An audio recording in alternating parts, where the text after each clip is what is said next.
किसी विचारक की एक बात मुझे ध्यान में आती है कि अपने जीवन में हम अहंकार को समाप्त करना चाहते हैं, पर हमें स्वीकृति की सादगी को अपनाना चाहिए। अपने जीवन में हमें 4 बातों को याद करना चाहिए और उसको जीवन में उतारने का प्रयास करना चाहिए। विचारक ने कहा है, अपने आप को जानने का अभ्यास करें। इस सूत्र को सतत अभ्यास करेंगे तो कभी ना कभी जीवन में अहंकार टूटेगा।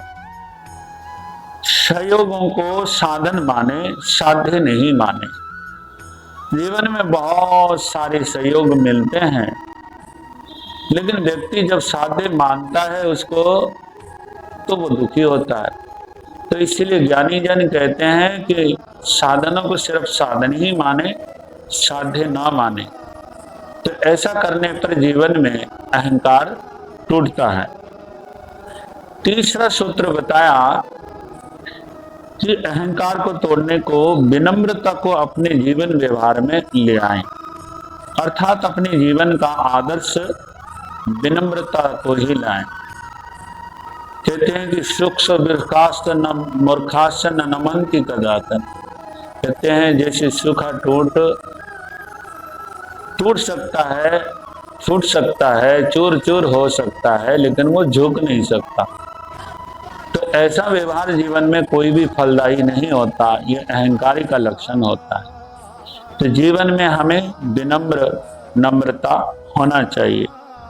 जैसे पेड़ों में फल लगते हैं तो उसकी टहनियां झुक जाती हैं, ऐसे ही व्यक्ति के जीवन में कुछ विशेषताएं होती हैं, पद की, प्रतिष्ठा की, पैसे की, रुपए की, कुल की, परिवार की, ज्ञान की, ध्यान की।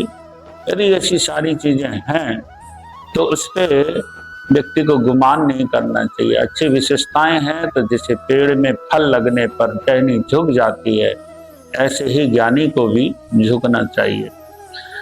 और चौथा सूत्र है अहंकार बंधन तोड़ने के सूत्र में कृतज्ञता को स्वभाव बनाएं। जीवन में किसी ने अच्छा कार्य किया है तो उसके प्रति कृतज्ञता का भाव रखें कि उसने हमें अपने जीवन में कोई ना कोई साथ दिया। हर किसी के प्रति कृतज्ञ बनने का प्रयास करें।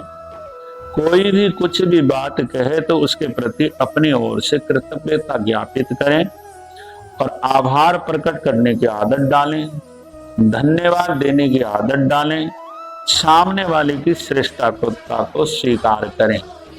ऐसा ज्ञानी ने बताया।